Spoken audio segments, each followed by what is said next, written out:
Amanda Anisimova announces her first tournament of 2026, which includes Aryna Sabalenka and Elena Rybakina. Amanda Anisimova enjoyed an incredible season in 2025, which saw her break into the top 5 of the rankings for the first time. Although Anisimova did not win that elusive Grand Slam, the American star did reach back-to-back finals at Wimbledon and the US Open. Anisimova was dubbed Most Improved by Sam Querrey and Jack Sock for a season which saw her win the China Open and the Qatar Open. The 24-year-old will be looking to continue her upward trend in 2026, and she's already announced her first tournament of the year. Amanda Anisimova will play the Brisbane International. Anisimova has been confirmed for the Brisbane International as the American looks to begin her Australian Open preparation. The tournament will begin on January 4th and will also feature Madison Keys, Elena Rybakina, and Aryna Sabalenka. Sabalenka and Rybakina have previous success at the Brisbane International, having won the tournament in the last 2 years. The American will be playing the Australian tournament for the first time in her career, although she has tasted success on this leg of the tour before. The 23-year-old won the Melbourne Summer Set in 2022 after defeating Alexandra Sasnovich in the final. What Amanda Anisimova said after ending her 2025 season. Anisimova might have tasted heartbreak on several occasions in 2025, but she still looks back fondly on the season. On Instagram, the American wrote, "That's a wrap for my 2025 season. It was a year filled with milestones, heavy losses, cathartic moments, new cities, lessons, heartfelt memories, and the chance to meet some phenomenal people, along with everything else in between. With all that said, my 2025 wouldn't have been the same or nearly as special, if it weren't for the incredible people I have in my life. My family, my one-of-a-kind team, my support system/best friends, my fans, my sponsors, and all those whom I love very much and couldn't imagine living this chaotic life without. I felt genuine joy throughout pretty much this whole year, whether it was at home or on the road. And to me that's my biggest win of 2025. Can't wait to do it all again next year."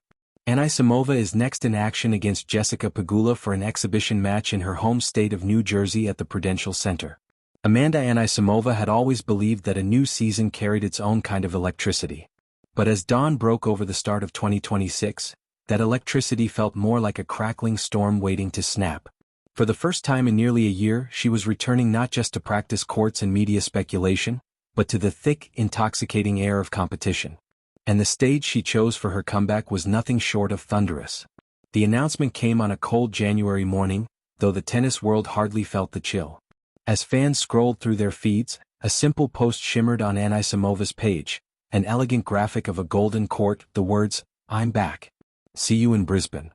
Within minutes, jubilation erupted. The Brisbane International, long known for star-studded fields, had already confirmed 2 heavyweights: Aryna Sabalenka, the fearless power hitter and reigning slam champion, and Elena Rybakina, the poised Kazakh whose laser serves had become a thing of legend. Now, with Anisimova entering the mix, the tournament felt like a prelude to fire. For Amanda, the decision carried weight beyond scheduling. 2025 had been grueling, filled with flashes of brilliance interrupted by long stretches of silence. She had taken breaks to recalibrate, to breathe, to rediscover what the sport meant to her. Sometimes walking away is the only way to find your way back. And now, as January sunlight filtered into her training base in Florida, she finally felt that gravitational pull, the one that tugged her back toward competition. Her coach, a calm but sharp-eyed presence, had watched her transformation closely. There was a new steadiness in her footwork, a new decisiveness in her strokes. "Brisbane is a statement," he told her after a long training session. "You're not dipping your toes. You're diving into deep waters." And Amanda smiled, because she knew exactly how deep those waters ran. Sabalenka's announcement had come days earlier, fiery as always. She had posted a clip of herself blasting a forehand winner across a practice court, captioned with "Ready for round 1 of 2026.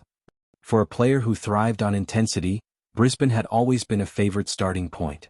The crowds, the energy, the fast courts, they suited her temperament. The tournament was a place where she often re-established her dominance after the off-season. Meanwhile, Elena Rybakina's confirmation came quietly, almost modestly, in classic Rybakina fashion. She rarely indulged in theatrics. Her weapons were precision, elegance, and a subtle steeliness that made her one of the most dangerous competitors on tour. Fans knew her presence meant business. And with the off-season rumors swirling, whispers of improved fitness, new serve variations, a retooled return strategy, The prospect of her 2026 debut sent analysts spiraling into predictions. But Anisimova's entry shifted the emotional tone entirely.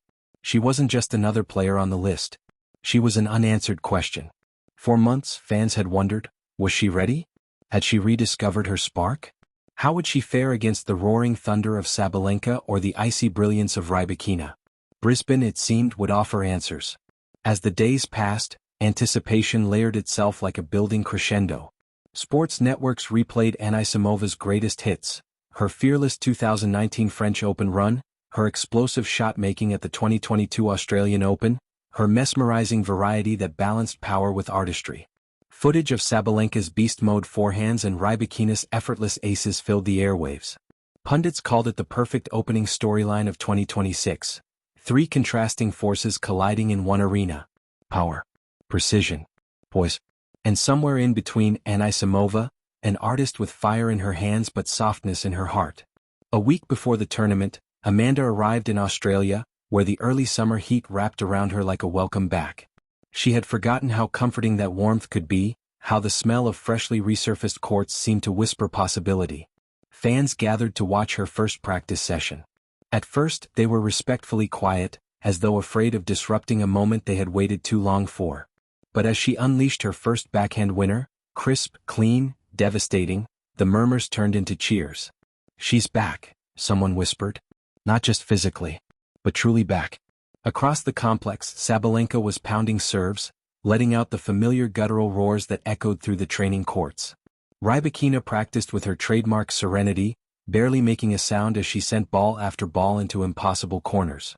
On paper, it looked like a clash of personalities and playing styles. But on court, it promised something richer, a tapestry of unpredictability. Even the tournament director acknowledged the moment, saying the field felt like the start of a new chapter for women's tennis. Because it wasn't just about whatever ranking points or warm-up title might be at stake. It was about tone setting. It was about planting flags for the season ahead. And for Amanda, it was about reclaiming space she once stepped away from. The night before the opening round, Amanda returned to her hotel balcony overlooking Brisbane's